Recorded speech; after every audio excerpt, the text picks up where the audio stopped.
맙소사, 이게 무슨 일이야? 정말 학교에서 있었던 일이라고? 벌써 770만 명이 봤다고요. 여기 캐나다 초등학교 학부모들이 영상을 보며 다 같이 손가락질을 하며 경악하고 있습니다. 곧바로 그 영상의 출처를 알아봐야 한다며 한 학부모가 주장을 하고 있는데요. 대체 학교에서 어떤 일이 벌어진 건지 오늘의 사연 바로 시작하겠습니다. 안녕하세요. 저는 캐나다 토론토에서 초등학생 딸과 아들의 엄마이자 홈스테이를 운영하는 스테판이라고 합니다. 저는 어학원에서 영어교사로 오랫동안 일을 하다가 아빠의 소개로 만난 지금의 남편과 곧 초등학교에 입학하는 어여쁜 막내딸 사라, 그리고 오빠 저스틴, 이렇게 4인 가족이 함께 살고 있어요. 아이를 키우기 전에는 어학원에서 풀타임으로 영어 수업을 했었지만 현재는 둘째 아이가 아직 어리다 보니 하루 4시간 정도만 학원에서 수업하고 집으로 돌아와서 두 아이를 돌보며 그렇게 홈스테이를 운영하고 있습니다. 처음부터 홈스테이를 운영하진 않았고 어학원에서 다양한 국적과 문화를 가진 학생들을 주로 상대하다 보니 홈스테이를 해도 나쁘진 않겠구나 라는 생각을 했었죠. 하지만 다양한 국적 학생들이 다 제게 맞지는 않았어요. 처음엔 우여곡절이 참 많았어요. 홈스테이를 처음 할 때 중국인 학생, 한국인 학생을 모두 받았었는데 너무 힘들었어요. 중국인 학생은 너무 더러워서 방을 치우지도 않고 화장실은 룸메이트들과 공동 사용인데 중국인 학생이 화장실을 너무 더럽게 쓰고 똥을 싸고도 물을 내리지 않고 샤워기를 사용하고도 바닥에 그대로 놔두고 빨래를 하지 않는지 항상 몸에서 냄새가 진동을 했어요. 그뿐만이 아니에요. 중국인들은 평생 발을 닦지 않는 듯 매일같이 발에서 냄새가 났고 식탁에서 같이 밥을 먹을 때면 한쪽 다리를 허벅지에 올리고는 발가락을 만지작거리며 그 손으로 밥을 먹는 거예요. 더불어 매일같이 공동주방에서 해바라기 씨를 까먹고 껍질을 아무 곳에나 뱉고 냉장고엔 항상 이상한 고기 부속들을 넣어두고는 밤만 되면 냉장고에서 그걸 꺼내 구워 먹었어요. 그리고 몰래 친구들을 집에 데려와 중국말로 시끄럽게 떠드는데 남편이 올 때까지는 제가 뭐라고 할 수도 없어서 정말 무서웠어요. 그렇게 우리 가족들은 몇 달간 너무 힘들었었어요. 반면에 한국 학생은 불만을 표출하지 않았고 조용하고 차분했고 본인 음식을 먹을 때도 조용히 먹고 깨끗이 치웠어요. 그렇게 비교가 되다 보니 중국 학생은 받을 수가 없었고 편견이 생길 수밖에 없었죠. 여기서 잠깐 홈스테이를 소개할게요. 1층은 우리 가족들의 방들이 있고 공동 주방 공간이 있어요. 2층은 어학원을 다니는 학생들이 지내는 방들이 있고요. 캐나다로 어학연수를 오는 학생들은 에이전시와 어느 정도 협의를 통해 저희 집에 함께 지내게 되는 것이죠. 중국 학생들은 절대로 받지 않기로 이전 경험을 통해 뼈저리게 느껴서 한국 학생만 받기로 했어요. 한국인 학생들은 대부분 착하고 매너가 좋고 우리 아들, 딸에게도 좋은 영향을 줄 것 같아서 흔쾌히 받아들이기로 했어요. 하지만 저희 가족에게는 한 가지 큰 걱정거리가 있어요. 올해 초등학교에 들어가는 사라는 입학도 하기 전에 이미 비만이고 오빠 저스틴은 12세인데 110kg예요. 그리고 저희 엄마는 몇 해 전에 심혈관계 질환으로 일찍 돌아가셨어요. 캐나다뿐만 아니라 미국도 비만이 사회적으로 문제가 된 건 이미 수십 년이 되었지만 어떻게 대처해야 하고 어디서부터 어떻게 해결해야 할지 갈피를 잡기는 너무 어려웠어요. 저희 가족은 심각한 비만 가족이에요. 저는 어릴 때부터 집에서나 학교에서 요리하는 것을 배울 줄 몰랐고 그렇다 보니 매일 근처 패스트푸드를 사 먹곤 했는데 그게 우리 아이들에게도 영향을 미쳤나 봐요. 남편은 F&B 회사를 다니는데 일과 스트레스에 지쳐서 집에 돌아오면 TV를 보며 콜라 1.5리터를 혼자 벌컥벌컥 다 마시고 햄버거, 피자를 시켜 가족들과 먹으며 스트레스를 풀곤 하는데 저도 밤에 그걸 먹는 게 너무나도 맛있어서 먹다 보니 아이들에게도 자연스럽게 시켜 먹는 습관이 어릴 때부터 생겨버렸어요. 그렇다고 매일 피자와 햄버거만 먹지는 않아요. 눈에 넣어도 아프지 않을 소중한 딸 사라를 위해서라면 어떻게 해서라도 우리 비만 유전자를 물려주고 싶지 않았기 때문에 나름대로 최선을 다해 일주일에 2번 정도 도시락을 싸주곤 있어요. 물론 제가 음식을 할 줄 몰라서 코스트코에서 대량의 물건을 사서 도시락에 옮겨 담기만 했어요. 어쨌든 아이들이 학교에 다녀오고 도시락을 보면 음식이 깨끗하게 비어 있으니 잘 먹고 다니는 줄 알고 있었죠. 하지만 더 큰 문제는 학교 급식이었죠. 캐나다 학교 급식은 참 말도 안 되는 수준인 거 혹시 알고 계신가요? 일주일에 2번 월요일과 목요일은 급식을 사 먹을 수 있게 되어 있어요. 외부 업체에서 와서 간단한 음식만 조리해서 내놓는데 예를 들면 햄버거, 핫도그, 음료 정도죠. 어쩌다 한 번은 양송이 스프가 나올 때도 있지만 영양과 맛을 고려하지 않은 최악의 음식이죠. 제대로 조리하지 못해 기름이 범벅이거나 냉동식품을 전자레인지에 돌려서 익혀주는 날도 많았어요. 그러던 어느 날 학교에서 큰 문제가 터졌고 난리가 났어요. 급식을 사 먹은 아이들 모두가 음식을 먹다가 뱉고는 얼굴을 찌푸리며 이게 뭐냐고 난리 난 것이죠. 어떤 아이는 울고 또 어떤 아이는 식판을 던지기까지 했어요. 알고 봤더니 외부 업체는 중국인들이고 임금이 저렴하여 학교 측에서 예산을 아끼고자 중국인 직원을 고용해서 썼고 이들은 아주 간단한 음식을 하면서도 스프에 소금 간을 했어야 했는데 잘못 봤는지 설탕을 넣었고 팬케이크에는 설탕을 뿌렸어야 했는데 소금을 뿌렸던 것이죠. 뿐만 아니라 중국인들은 급식을 조리하기 이전에 시간만 나면 학교 뒤쪽에 나가 담배를 피우고 손을 씻지 않은 채 음식을 만지고 매사 불만이 많이 쌓인 듯 동료들과 함께 화를 내며 아무 사명감 없이 음식을 대충대충 만들었어요. 그런 음식을 영문도 모른 채 아이들은 먹게 되었고 그나마 고학년인 저스틴은 음식을 먹고 나서야 바로 뱉고는 알아차렸어요. 햄버거 빵에는 담배 냄새도 났었고 스프는 지나치게 달다 못해 말도 안 되는 맛이었고 형체를 알기 어려운 이물질 등이 둥둥 떠 있었죠. 그날 저스틴은 담임 선생님께 말을 하지 않고 집으로 돌아와 제게 학교에 있었던 일을 얘기했어요. 저는 이 얘기를 듣고 문제를 바로 잡기 위해 어디서부터 문제가 생긴 것인지 그 시작을 찾아보기로 결심했어요. 하지만 학교 급식을 꾸준히 개선하고 있으니 기다려달라는 정부와 학교 측의 말만 듣고는 이내 저 또한 기다릴 수밖에 없었어요. 정부에서 내셔널 급식 프로그램을 도입하겠다며 호언장담을 하니 그렇게 급식도 점차 나아질 것이라고 기대하고 믿고 있었어요. G7 국가에서 유일하게 급식을 하지 않는 나라가 캐나다예요. 매번 새로운 급식 시스템을 도입한다고 정책을 얘기하고 기다리라고 하죠. 하지만 결국 시간이 지나도 어떻게 도입이 되는지 아는 사람은 하나도 없어요. 그냥 되겠지 하고 기다리는 거죠. 그렇게 며칠이 흘렀고 담임 선생님으로부터 걸려온 전화에 그만 경악을 금치 못했어요. 선생님의 첫마디로 주저앉아 울고 말았어요. 첫째 아들 저스틴이 학교에서 놀림을 심하게 받고 다닌다는 사실을 알게 되었어요. 그도 그럴 것이 학교에서 가장 뚱뚱했고 12세 밖에 되지 않았지만 심각한 비만과 폭식 때문이죠. 제가 일주일에 2번 싸주는 도시락을 먹기는커녕 야채는 버리고 빵만 골라서 먹고는 또 친구들의 도시락을 빼앗아 먹고 학교에서 판매하는 햄버거 감자튀김까지 아빠처럼 매일 콜라를 먹고는 배불러서 주체할 수 없어 수업 중엔 집중력이 떨어져 잠만 잔다는 것이었어요. 야외 활동 시간에는 걷다가 넘어지고 땀을 너무 많이 흘리다 보니 매일 주저앉아 쉬며 시간을 보내니 주변 친구들이 손가락질을 하는 일이 허다했어요. 이 소식을 듣고 어디서 어떻게 시작을 해야 할지 몰라서 선생님과 함께 엉엉 울기만을 했어요. 둘째 사라도 올해 첫 입학을 했는데 벌써부터 비만이니 우리 집의 비만 유전자는 어떻게 해야 끝이 날지 너무 막막했어요. 그때 저희 집에 최근 새로 들어온 한국인 지은 학생이 제가 우는 것을 보고는 위로를 해주었어요. 지은 학생은 영어로 글쓰기는 잘하는데 말하기 수준은 막내딸 사라보다 더 못하는 수준이었죠. 지은 학생은 서울 S대학교 조리학과 출신인데 영어회화 실력을 늘리고 싶어서 잠시 휴학을 내고 왔다고 했어요. 아무튼 지은 학생은 우는 저를 위로해 주었고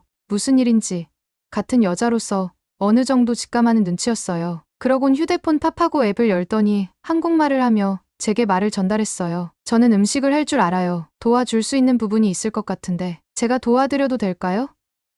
지은 학생의 휴대폰 스피커에서 번역되어 나오는 메시지는 제게 가뭄의 단비 같은 소식이었어요. 어떻게 저의 마음을 찰떡같이 알아들었는지 급한 마음에 지은 학생에게 도와달라며 부둥켜 울었어요. 이 소식을 남편에게 얘기했고 남편도 심각성을 알았는지 이번 기회에 우리 바로잡아 보자며 굳은 결심을 함께 했어요. 저는 어학원 선생님의 일을 잠시 중단했고 한국에서 온 지은 학생에게 요리 수업을 받기로 했죠. 지은도 일주일에 2번 정도는 일찍 집에 돌아와 저에게 음식을 하는 것을 가르쳐 주기로 약속했어요. 제게 음식을 가르치려는 첫날, 지은은 먼저 제게 휴대폰에 한 영상을 보여주었어요. 그 영상을 본 저는 이게 먹을 수 있는 거라고요? 종이 같아 보여요. 검정색의 얇은 시트가 정말 식품인가요? 먹어도 안전해요? 등의 반응을 했어요. 지은 학생은 저희 반응을 보고는 웃으며 얘기했어요. 한국에서 오래전부터 먹어왔던 식재료인 김이에요. 간편하게 스낵으로 먹거나 밥을 싸서 김밥으로 만들거나 영양가가 높고 비타민과 미네랄이 풍부하고 칼로리가 낮아서 건강에도 좋아요. 영상 속에 나오는 아이는 지은 학생과 같은 한국인이었고 우리 막내딸 사라와 연령대가 비슷해 보였죠. 전 세계에서 무려 770만 명이나 보았던 영상을 저는 처음 본 것이었어요. 내가 어학원 수업에만 매진하고 전혀 다른 나라 사람들이 무엇을 먹는지는 관심 없었구나 라고 생각하며 저의 무지함에 너무 부끄러웠어요. 지은 학생은 영상에서 아이가 김밥을 만드는 모습과 비슷하게 제게 김밥을 만들어 보여주었고 옆에서 사라도 함께 만들어 보았죠. 사라 또한 영상을 함께 보았기에 호기심 가득한 표정으로 먹어보고는 맛있다며 즐거워했어요. 곧이어 지은 학생은 본격적으로 김밥을 싸서 보여주었어요. 영어 회화에는 자신 없지만 음식에는 자신감 가득한 표정과 행동으로 계란과 불고기, 단무지, 시금치 등을 넣어서 만들어서 보여주었어요. 저와 사라는 아무렇지 않게 김밥을 먹기 시작했어요. 난생 처음 먹어본 불고기 김밥은 고소함과 양념의 풍부한 맛이 어우러져 있었어요. 부드럽고 촉촉한 불고기는 밥과 김으로 감싸서 먹으니 그 맛에 감탄했어요. 그리고 달콤하고 짭짤한 무절임 단무지가 너무 아삭하고 식감과 맛이 너무나 좋았어요. 지은 학생은 차분히 말을 이어나갔죠. 단백질이 풍부하고 단맛은 배즙으로 만들었으니 먹으면서 살이 빠질 거라며 영상 속의 한국인 아이를 가리키며 살아도 또한 저렇게 예뻐질 수 있을 테니 앞으로 집에서 음식을 해 먹으면 좋을 것 같다고 추천해 주었어요. 저는 난생 처음 지은 학생을 통해 요리를 배웠고 지은 학생도 제게 음식을 가르치며 뿌듯해하였죠. 우리 가족에게 작은 희망이 보이는 듯 느껴졌어요. 그렇게 지은 학생에게 배운 김밥을 남편에게도 보여줬어요. 남편은 미국 시애틀 거래처 갔을 때 본 적 있다며 이거 미국에서 난리난 음식이야. 근데 이게 다이어트 음식이라고? 믿기지 않아. 라며 얘기했어요. 남편은 불현듯 어떤 아이디어가 떠오른다며 내일 회사를 출근하고 알아봐야겠다며 신이 났죠. 그러곤 돌아와서는 내년에 사업차 한국식품박람회에 한번 가봐야겠어. 라고 했어요. 무슨 말인지 저는 그저 웃기만 했어요. 아무튼 그렇게 배운 김밥으로 첫 도시락을 두 아이에게 싸줬어요. 하지만 학교에서의 반응은 참혹했습니다. 사라의 도시락 때문에 한 학생이 무시하며 냄새난다고 화를 내는 것이었죠. 사라와의 같은 반 친구 중국인 밍밍이었어요. 밍밍은 사라가 입학한 첫날부터 사라를 뚱뚱하다며 괴롭혔어요. 그 밍밍이 사라가 가져온 도시락 김밥을 보면서 냄새나니 저리 치워. 그게 음식이야?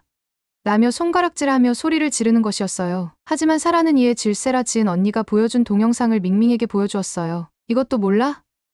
이게 세계적으로 얼마나 맛있는 음식인데 이걸 모르는 너는 수준 이하라며 밍밍에게 가르쳤어요. 그렇게 얘기하자마자 주변 아이들이 웅성거리더니 아이들은 모두 사라에게 몰려와 나도 한번 먹어보자며 호기심 있게 말을 걸어왔어요. 오빠처럼 뚱뚱한 사라는 처음에는 학급에서 인기가 없는 듯 했지만 엄마가 싸준 도시락으로 스타가 되었죠. 그렇게 사라는 학교 생활에 신이 나 있었어요. 사라는 집에 돌아와 학교에 있었던 일과 지은 언니의 음식이 자신에게 입에 맞으니 더 많이 배워서 많이 해달라고 했죠. 사라에게 이 얘기를 전해 듣고는 저는 너무나 감격했어요. 그래서 지은 학생에게 홈스테이 비용을 받지 않을 테니 주 3회 음식을 가르쳐 달라고 제안했어요. 지은 학생은 비용을 깎아주지 않아도 된다며 거절했어요. 내가 너무 고마워서 그러니 그렇게 해달라며 얘기했고 지은 학생은 마지 못해 저희 제안을 수락해 주었죠. 그렇게 주 2회에서 3회로 횟수가 늘어났고 저희 음식 실력은 조금씩 늘어나는 듯 보였어요. 확실히 조리학과 출신이다 보니 모든 면에서 달랐어요. 올바른 칼질과 식재료를 손질하는 방법 그리고 불 조절의 기술까지 어떻게 하면 음식이 맛있어지는지 원리와 기술 과정을 모든 오감을 동원해 익혔어요. 그렇게 두 아이를 위해 학교급식 대신에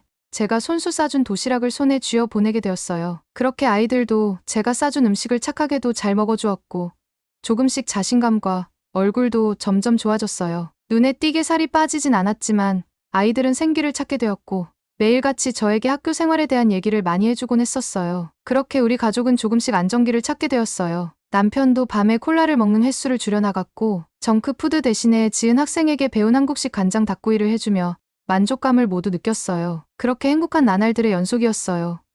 그러던 어느 날 갑자기 첫째 아들 저스틴이 한 영상을 보냈어요. 평소 영상 같은 걸 보내지 않는 아이인데 보게 되었죠. 영상을 본 저는 충격에 빠졌습니다. 얼마 전 저스틴이 얘기만 했던 학교 급식에 관한 내용을 찍어서 보내준 것이었죠. 저는 그 영상을 보며 펑펑 울었습니다. 저스틴과 사라는 이제 급식을 먹지 않아도 되지만 아직도 급식을 사 먹는 아이들은 그 쓰레기 같은 음식을 친구들과 맛있게 먹더라고요. 튀긴 음식이 잔뜩 있었고 영상으로만 보아도 기름이 뚝뚝 떨어지는 게 보였죠. 그뿐만 아니라 햄버거는 야채는 찾아볼 수도 없는 영양가 없는 음식이었고 햄버거 패티는 출처를 알 수 없는 이상한 고기였고 함께 제공되는 음료는 당분 덩어리였어요. 스프는 여전히 형체를 알 수 없는 무언가를 다 때려 넣고 만든 음식물 쓰레기 같았어요. 그걸 본 저는 도무지 참을 수가 없었어요. 아들 저스틴 또한 엄마 이젠 이런 음식을 나도 먹고 싶지 않지만 아직도 아이들은 이런 걸 먹고 있어 라며 메시지를 보내왔어요. 그렇게 차츰 우리 아이들의 식성과 인식이 변해가는 과정을 보며 저로서는 기쁘지만 쓰레기 급식을 먹는 모든 아이들의 부모 입장에선 마음이 좋지 않았어요. 그때 한 가지 생각이 떠올라 곧바로 이 영상을 지은 학생에게 보내보았어요. 지은 학생은 한참 지난 후 영상에 답장이 왔고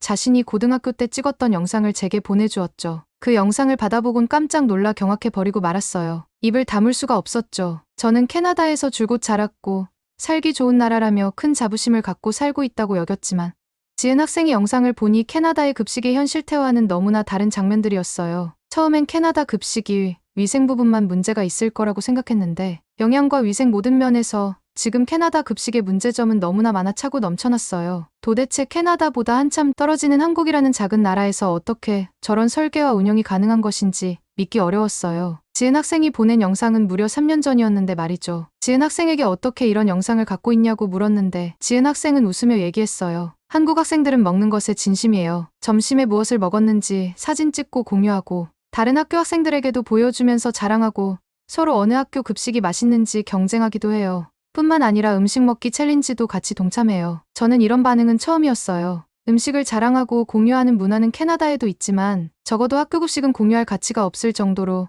너무 형편없기 때문이죠. 매일 똑같이 나오는 말도 안 되는 음식 수준을 누가 올리고 자랑하고 싶었어요. 그 영상의 내용은 위생을 위해 위생모와 마스크를 하고 장갑을 낀 채로 식재료를 자르고 볶고 정성스럽게 요리하는 장면이 담겨져 있는 영상이었어요. 모두가 팀을 이루어 여러 가지의 음식을 큰 솥을 이용해 삽으로 요리하는 장면이었는데 그 규모와 크기에 감탄하여 입을 다물지 못했어요. 곧바로 저는 이 영상을 학부모들에게 보냈고 학교운영위원회를 열어 이 사실을 알렸어요. 학교에서도 이 영상을 보고 어안이 벙벙한 표정을 하고는 할 말을 잃으신 듯 보였죠. 저는 용기 내어 한마디 했어요. 정부에서도 급식 프로그램을 대대적으로 실시한다고는 했지만 마냥 기다릴 순 없습니다. 지금 당장 우리 아이들이 먹는 급식은 너무 영양가가 없고 말도 안 되는 식단으로 우리 아이들의 건강과 미래가 걱정됩니다. 적어도 우리 아이들이 다니는 학교만큼은 우리의 노력이 절실히 필요한 듯 보입니다. 그러니 우리도 한국의 급식 시스템을 도입해야 한다며 한마디 했어요. 그리고 덧붙이며 이 영상의 출처는 조리학과 출신의 학생인데 그 학생이 졸업한 학교였고 그 학생은 우리 홈스테이에 거주 중이라고 설명하였어요. 저의 말을 들은 교장 선생님은 그럼 그 학생에게 학교 급식 시스템에 대해 자문을 구해볼 수 있겠냐며 제게 부탁을 하셨어요. 이 소식을 지은 학생에게 전했고 지은 학생은 흔쾌히 한국의 급식에 대해 충분히 알려줄 수 있다고 했죠. 그도 그럴 것이 지은 학생은 조리고등학교를 나왔고 조리고등학교의 모든 조리학과 학생은 단체급식 조리를 체험하고 대학에서도 단체급식 실습을 나가기 때문에 이미 학교와의 관계와 시스템을 알고 있었어요. 그렇게 지은 학생을 학교위원회에 초대하여 학교 급식의 시스템에 대해 전해 들었어요. 모두들 지은 학생의 말을 숨죽여 들었어요. 대부분의 한국 학교에서는 가정통신문 식단표를 학생들에게 나눠주는데 아이들은 이걸 가위로 잘라 책상에 붙여놓기도 하고 휴대폰 바탕화면에 띄워놓기도 해요. 그리고 자신들이 좋아하는 메뉴는 형광펜으로 칠해서 표시해둬요. 그만큼 학생과 급식실 조리원분들은 점심에 진심인 사람들이죠. 뿐만 아니라 어떤 음식이 맛있었다면 그걸 학교 게시판에 올려요. 레시피 알려주세요. 너무 맛있으니까 또 해주세요. 라며 말이에요. 그리고 식단표에는 학생들에게 참고될 만한 알러지 사항들이 상세히 표시되어 있어요. 학생 식당에도 큰 모니터가 설치되어 있고 그 모니터에는 식단과 알러지가 항상 표시되어 있죠. 학생운영위원회 학부모들이 돌아가며 매일 급식실을 점검하러 오세요. 아침에 식자재가 입고되는데 그때 식자재 검수도 함께하고 식재료의 상태와 원산지, 위생 등을 영양사와 함께 점검을 하죠. 매일 들어오는 식자재는 영양사 선생님들이 예산안에서 발주하고 관리하죠. 그리고 때에 따라서는 학부모들도 점심 식사를 점검하기 위해 아이들과 똑같이 식판에 음식을 받고 드실 때도 있어요. 한국의 모든 학교는 급식실 안에서 음식이 만들어지고 그날 조리가 끝난 음식만 제공하고 있죠. 그리고 급식에는 매일같이 김치 한 종류가 나오는데 그 김치는 학부모위원회에서 매년 공정한 선정을 통해 결정해요. 학부모들이 직접 김치를 선정하니 얼마나 신뢰가 가겠어요. 그리고 무더운 여름에는 식중독 지수가 올라가기 때문에 각 지자체 위생과에서 점검을 나올 때가 많아요. 점검을 나오고 이를 어길 시에는 경고를 주고 잘 못된 점들은 체크해서 통보하죠. 그렇게 철저히 음식이 조리되고 학생들의 입에 들어가기까지는 수많은 과정이 있어요. 또한 학교 선생님들은 학생이 밥을 잘 먹는지,